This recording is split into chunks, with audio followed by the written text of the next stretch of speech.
In this video, I want to show you how to parallel park. This video is not for someone that's trying to learn parallel parking 5 minutes before their road test.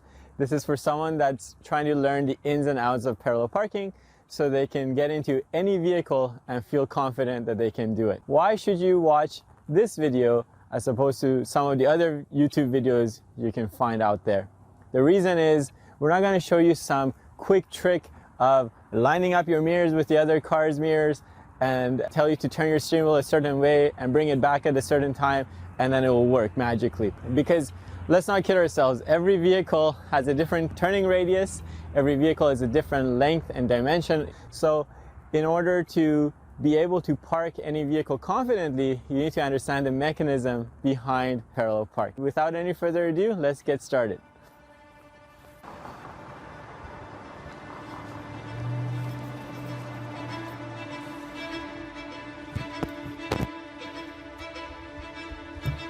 Hi, this is Amazon. I've got a package for you.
Very often, I'll get a student that's been taught parallel parking by their parents, and I ask them, can you explain how you would do parallel park? They say, well, I pull up beside the car, I make a 45-degree angle, and then I turn it all the way to the left. And I'm like, when do you turn it all the way to the left? They're like, I don't know.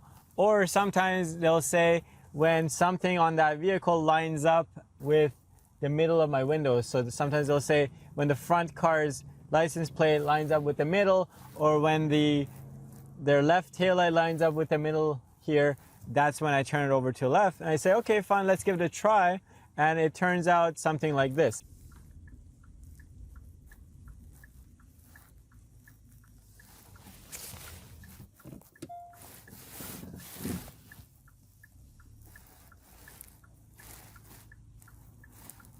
So they come back like this much, and then they steer all the way to the left, and then they go in, and then they sometimes realize, oh, if I go any further, I'll hit this car.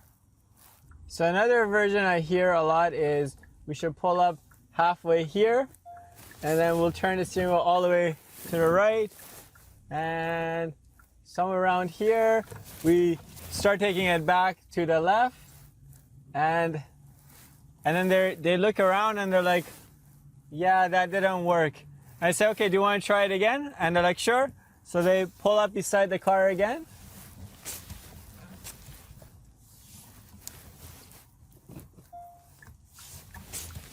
And this time they make the angle too sharp, and then they try to come back and they hit the curb.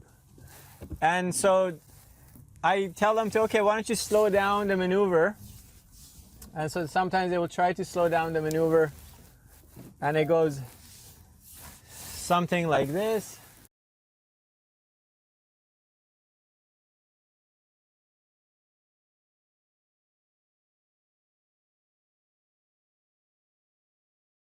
When I ask them when should they turn the steering wheel to the left, or how do they know when to steer to the left on the way back, sometimes they're like, well, my parents guide me through it and they tell me when to turn it, or they'll say it's by feel.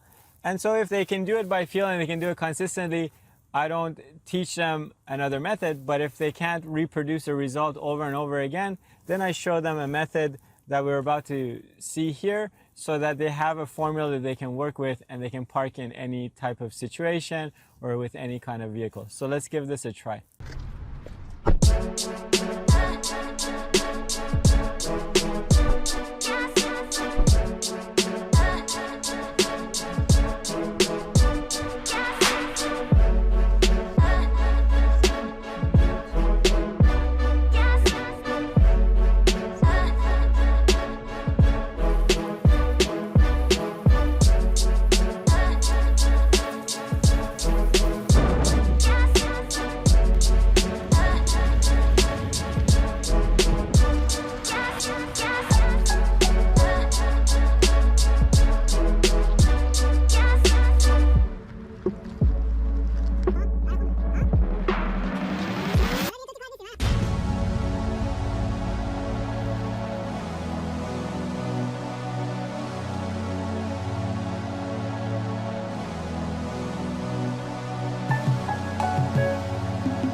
So the first step to any good park is to let people know that you wish to park nice in advance. If you don't let them know until the moment you're going to park, they're not going to be too happy with you, and they might not let you park at all because they'll be too close to where you want to be. You know, weather is better today a bit. It's not very cold, it's not rainy. It's gloomy a bit, but that's okay. I'm in a good mood in general. Oh, what? Come on, man! Could you let me know sooner that you're parking? These people. So I recommend that you signal 4 or 5 seconds before your maneuver so that everyone knows what's going on. Now, the next thing is to figure out where you should stop your vehicle. So when you're coming up to parallel park, there are a few things you need to take into account. One of the main things you should take into account is how far is the car that you're planning on parking behind parked from the curb. In this case, this car is parked about 9 inches away from the curb, which is ideal. But we'll talk about why this car should not be parked any closer to the curb. But if you ever find that they're parked really close to the curb, then you should pull up a little bit further away from them. Now let's jump into how far should you be from that car when you're pulling up. It should be about 4 feet away. So if you're not sure exactly how far 4 feet is, think of it this way. You want to just pull up as if you're driving past this car on the road. So you don't need to come in and hug the car really closely or get really far from that car. We'll signal nice and early, indicating that we're pulling up to park. Now we don't want to get too close to this car where we run the risk of possibly having our mirrors touch one another. And we also don't want to be so far away that we're blocking the road for our park. So the ideal distance is going to be just as if we're pulling up beside this car.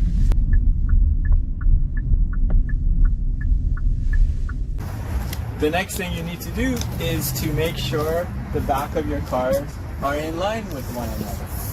See, right now they're more or less in the same line. And you might be thinking, how on earth will I know when the back of my cars are in line?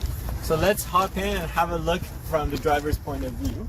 So from my point of view as the driver, the back of that car's tail light is falling somewhere in the middle of this back window. It could even be a bit further back towards the corner, but anywhere inside that window will work, and that will tell you where you should be.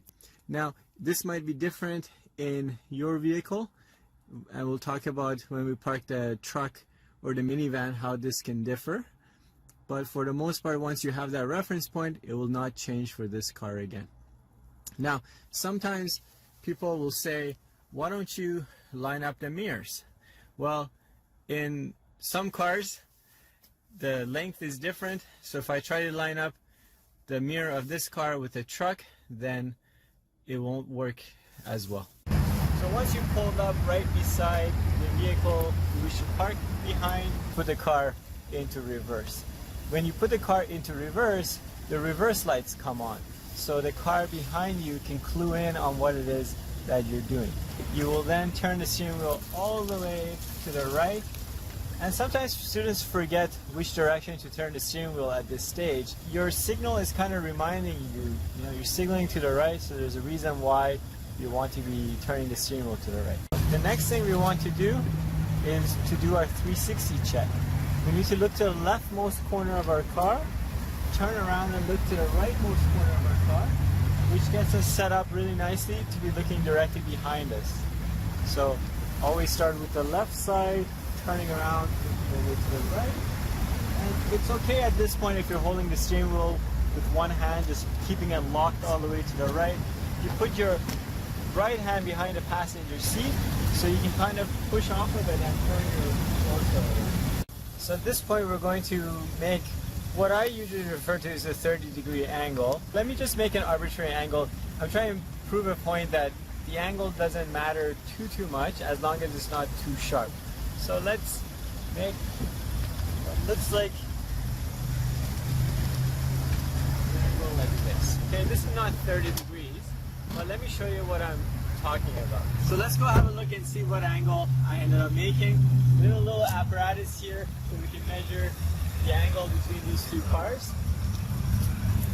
And I'll use the ground here, put this down beside the two tires. Let's have a reading here. And this angle that I've made right now is about 20 degrees. Now I mentioned we want to make a 30-degree angle. Quite honestly, if you've got a whole lot of room behind you, it doesn't really matter what kind of angle you make. You can make a 1-degree angle. All that would mean is that the car would take a really long time to get back to the curb. But if I make this angle too sharp, then it's going to be hard to finish off this maneuver. So I say 30 degrees because it's more of an optimal angle. So right now we've got about 20 degrees here. I'll bring the car a bit further back to make about a 30-degree angle, and we'll carry on from there.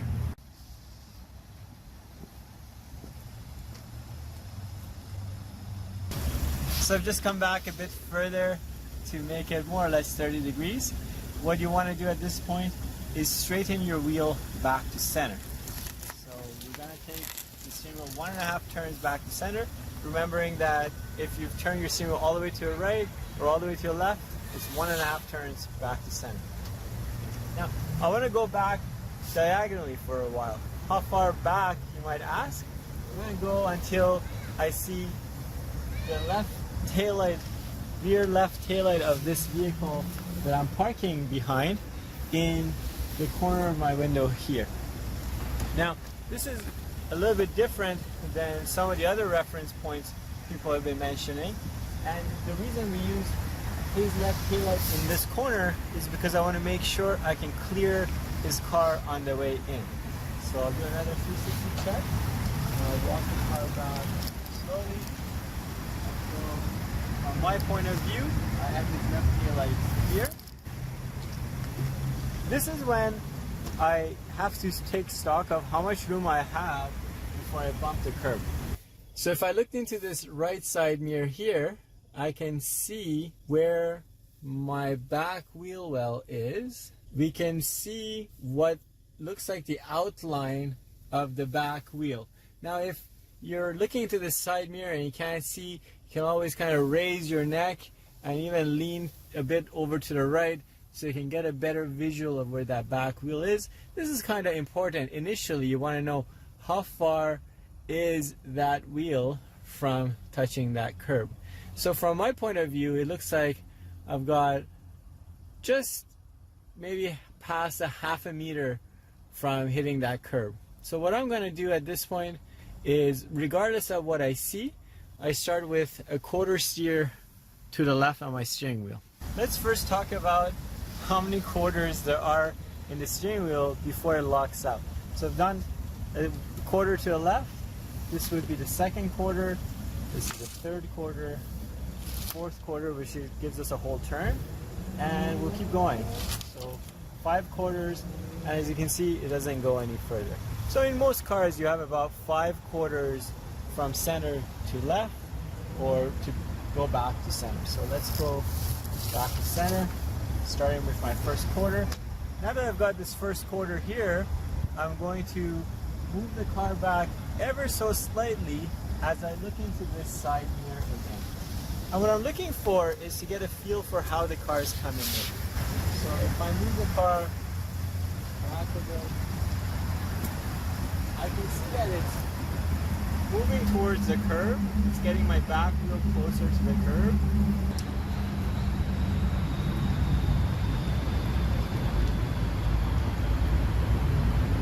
So I'm getting a feel for how the car is coming in. If I feel like I still have a lot of room before I hit the curb, then I'm going to let the car come in with just a quarter steer. Because if I add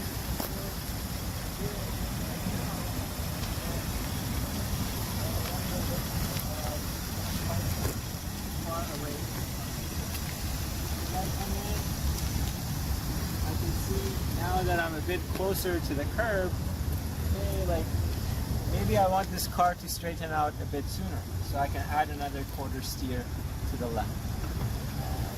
Reassess what's happening around me. I'll come back to the floor. And it looks like the second quarter is going to get me all the way in, so just come back until I'm full left.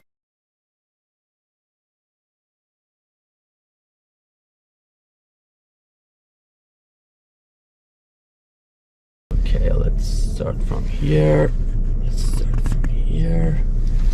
Okay.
I rent a minivan all the time. How do you park this thing?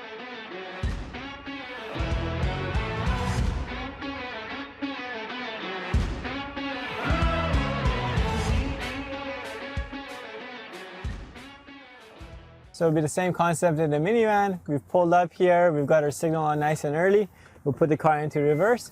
We'll steer all the way to the right, and then we do a 360 check starting with the left side so I can turn my head around and look directly behind the direction I want to travel in. And I'm going to come back till I make a 30-degree angle. But in this case, I don't have to guess what the 30-degree angle is.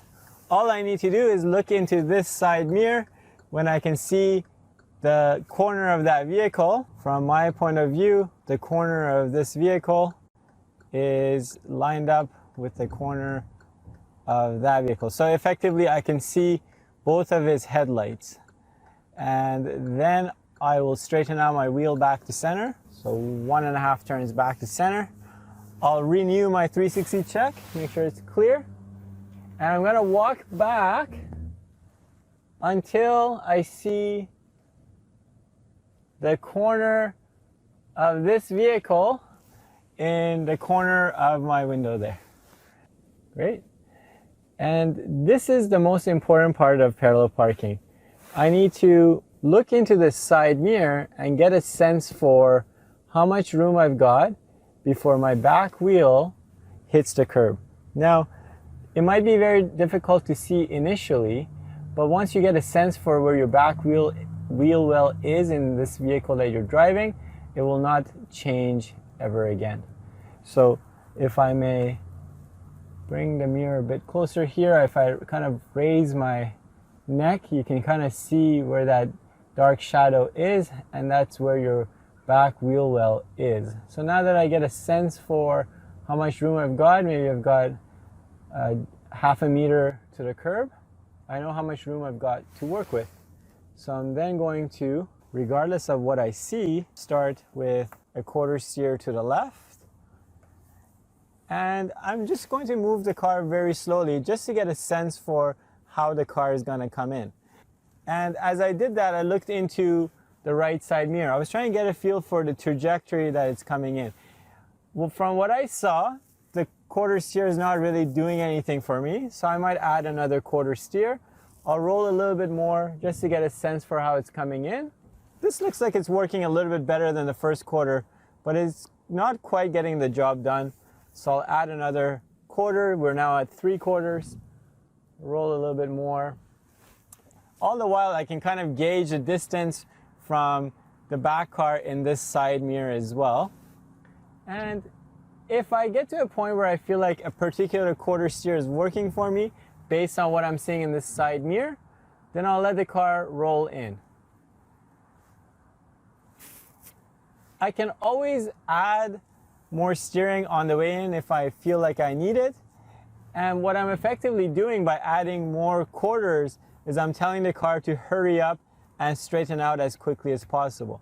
Now, of course, I control how fast I'm coming in with my brake pedal, but I can tell the car how sharply to tuck in with my steering wheel.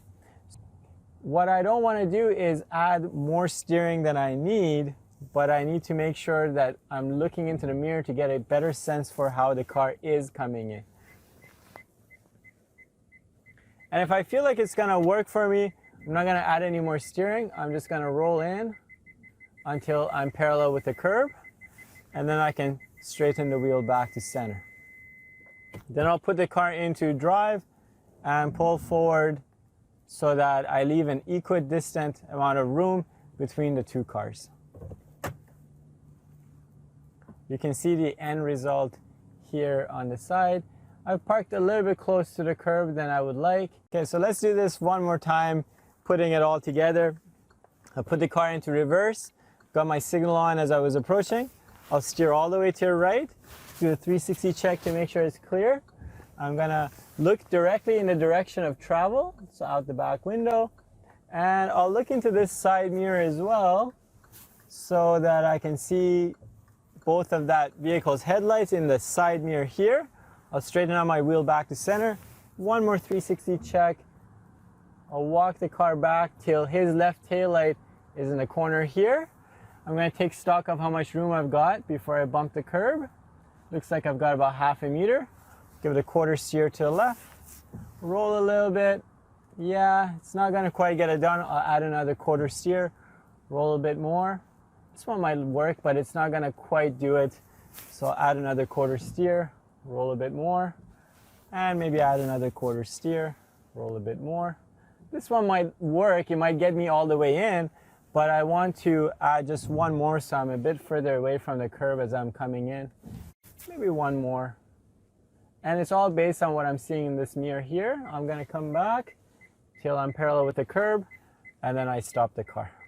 Now I can see when I look in front of me that I'm not 100% parallel. The side mirror here shows me that I'm parallel, but this is a convex mirror. So I'm going to bring the car forward a bit more. And now I'm parallel. I'll pull forward and straighten out my wheel. There you go.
Cheyenne, I have to rent one of these guys every 2 months because I'm moving a lot.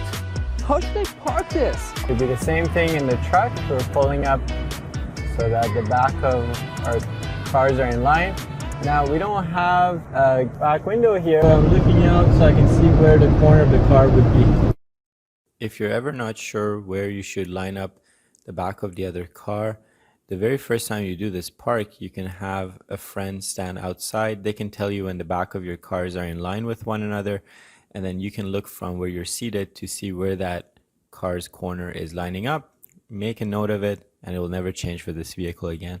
We don't want to pull too far forward, because if we do that, then when we go to back up, we run the risk of hitting the car that we're trying to park behind.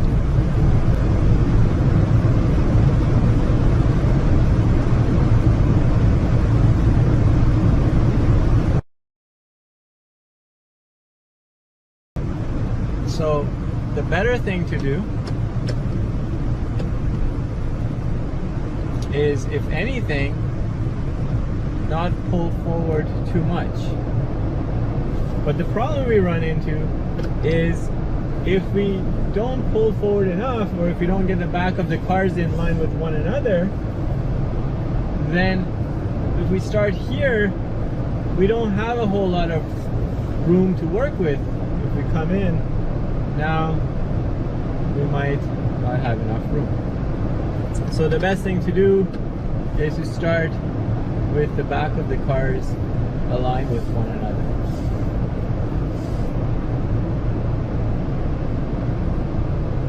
We've signaled nice and early when we approach. We put the car into reverse. We steer all the way to the right. We do a 360 check to make sure it's clear all around our truck. And we walk back, go to 30 degrees, until in this side mirror, we can see the corner of that car's headlight that we're trying to park in front of. And that's giving me an indication that we've made a good enough angle. So this is where I straighten out the wheel back to center, and I come back till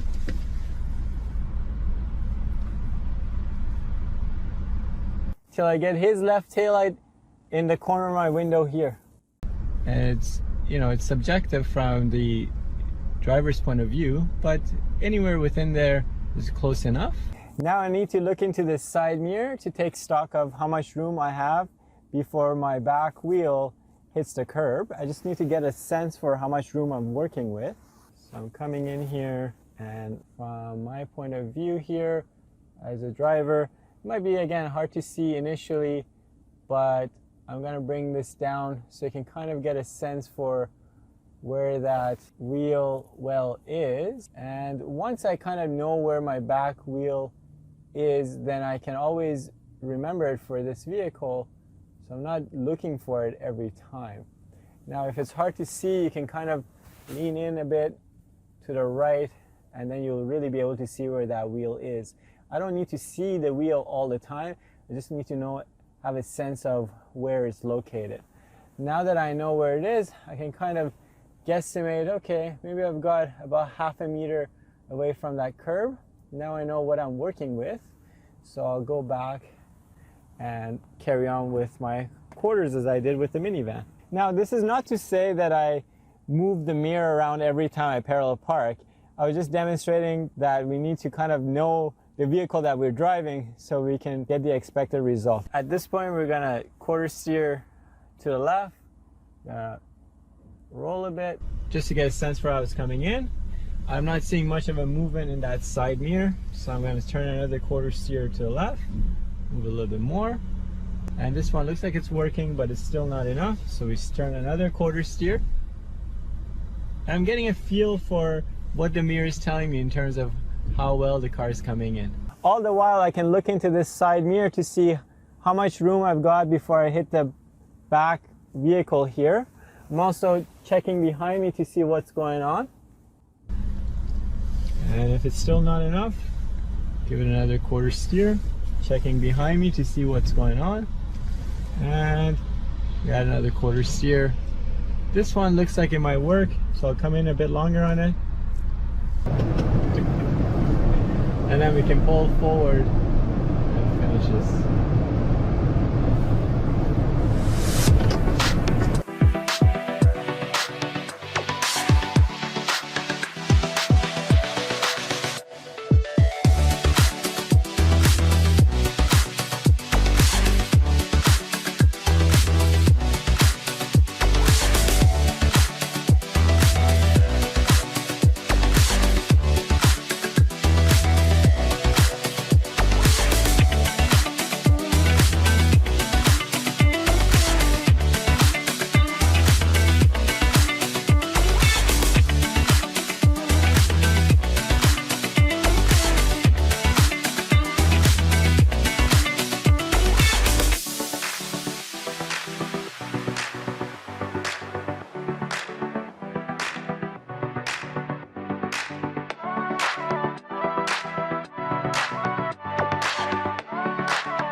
So I want to tell you why we want to park 6 or 8 inches away from the curb. Let me just park the car here so I can show you what I mean.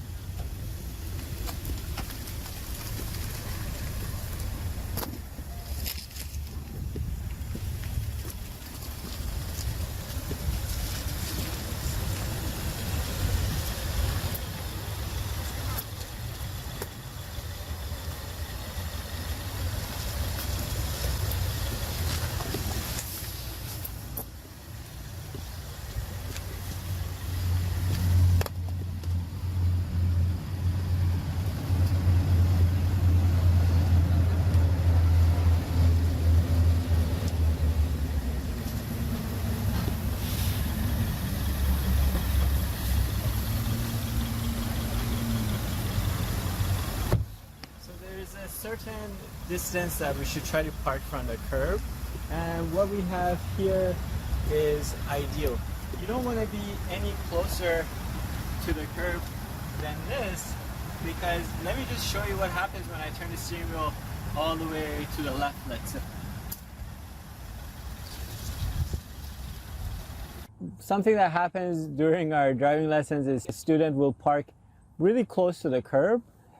And I asked them, how close are you parked to the curb? And they're like, I think really close. And they're like, well, what's the problem? I parked, right? And it's like, yes, you parked. The only problem is if someone, let's say you park your car like this and you leave and 2 people come and park really close to your car, now you have left no wiggle room for your wheels to be able to steer to the left or to the right. And so effectively you've been blocked in your parking spot. So let me show you what that would look like.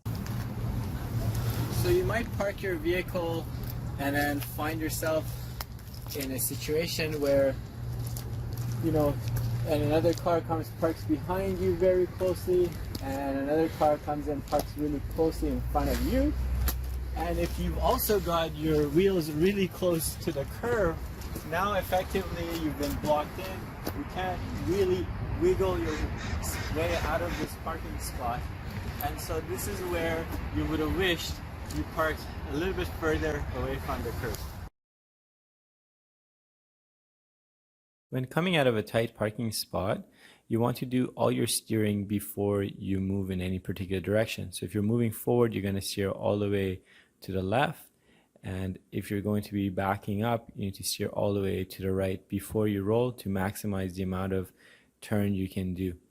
Now, the main concern here is not hitting any of the vehicles as you're doing this maneuver. You'll be looking to your left side mirror to see your distance from the car behind you. And in front of you, if you look at your bump that we mentioned in our curb judgment video, we want to make sure that the front car's left corner, rear left corner, is going to clear the right side of the bump that we use to measure our distance from the curb, as you can see here in the video. Now, it might be a few back and forth tries if you've been really blocked in by the vehicles that have parked behind or in front of you. So it's just a patience game, but essentially you want to make sure that you have enough clearance when you look in front of you before you take that one last turn over to the left to leave your parking spot. So the main idea here is, if you're not sure, don't push it to the extremes, just do a few back and forth, and obviously make sure you 360 check in between to make sure that it's still clear all around your vehicle, and a final shoulder check just before you pull out.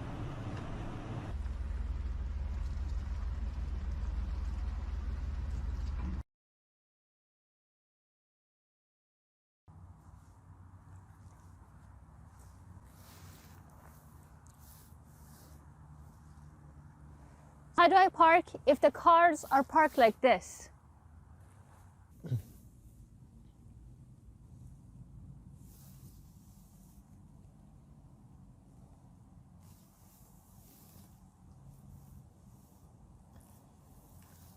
So if the other cars are parked crooked, we want to pretend like the outermost corner of their car is where they're parked. Like their leftmost edge is what we're trying to line up with. Because we could be as far from that car as we need to, but we don't want to be so close that when we go forward, we misalign, or that we mix up the angle at which we should come in at. So I'm going to pull up kind of as if that vehicle in front is a really big vehicle, like a box truck. I'm going to use, kind of draw a line for myself from the leftmost corner of his car. So let's pull up here.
So it was a bit of a smaller parking spot. I ended up having to go forward and backwards a couple of times to get it perfectly squared in, but the mechanism was still the same. I pulled up so the back of my car was in line with this vehicle. I made my angle so that I could see the back car's both headlights, and then I came back till his left taillight was here and figured out how much to steer to the left to get myself in. So what if they're parked like this? Well, if they're parked like this, you have to ask yourself, do I really want to park my car between these two skilled drivers? Because you might come back to a vehicle and find out that they weren't able to pull out of their stall for one reason or another, and they have hit your car on the way out. So remember, not all parking stalls are created equal. So make sure that if you find an awkward situation like this, you don't actually take this parking spot. But for demonstration purposes, so that you have a bit more confidence in our method, I'll show you that even if cars are parked as ridiculous as these two, you can still safely maneuver your car in.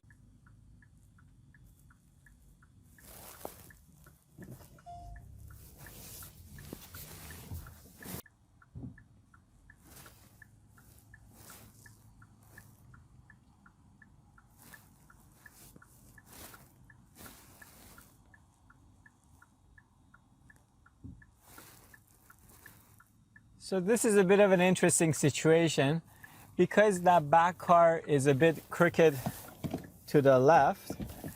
I need to imagine where his corner of his vehicle would have been if it was in the correct place.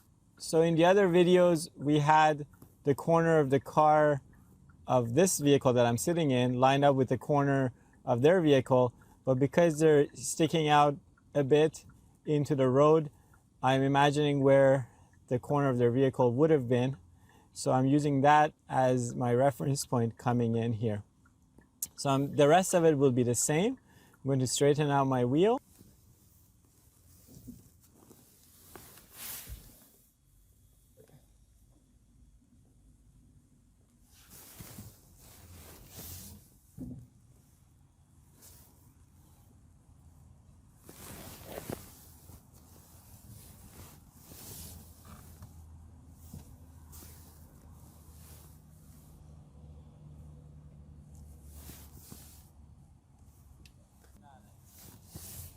So it's a bit of a tight squeeze again, so I'm going to have to move the car forward a bit to reclaim some of the space back.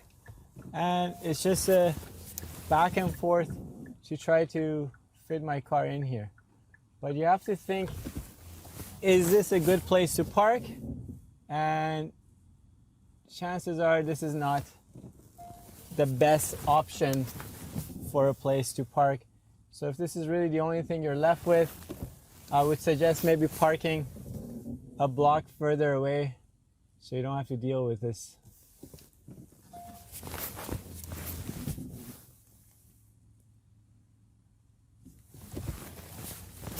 But you can see that it can be done. It's a lot of back and forth. It's a lot of wear for your tires unnecessarily, just to try to squeeze in to a abnormal parking spot. And you can see that despite how much I tried to figure out the angle coming in, I am still quite a ways away from the curb.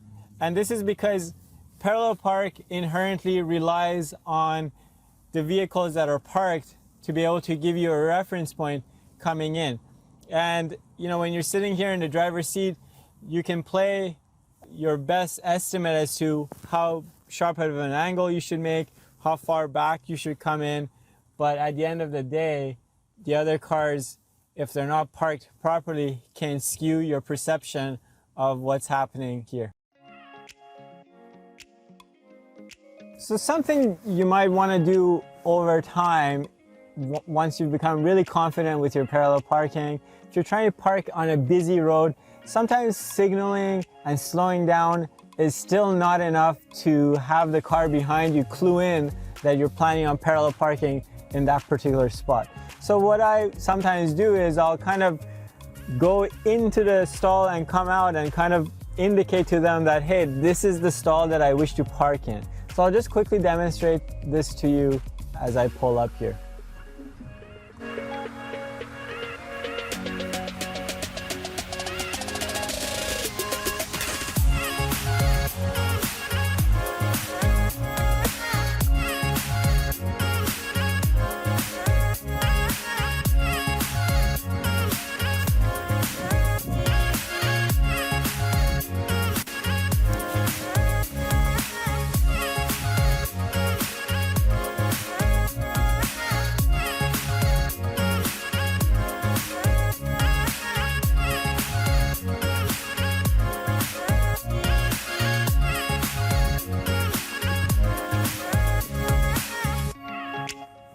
Now again, this is not something I recommend you do on the road test. It's not something that I recommend doing anytime when you're initially learning. Once you become super confident in parallel parking, you know exactly what you're doing. Now, to give the other cars a bit more indication, especially in a busy road, let's say you're in downtown New York and trying to parallel park, you might want to do a maneuver like that so the car behind you can back off and give you a bit more room to work with.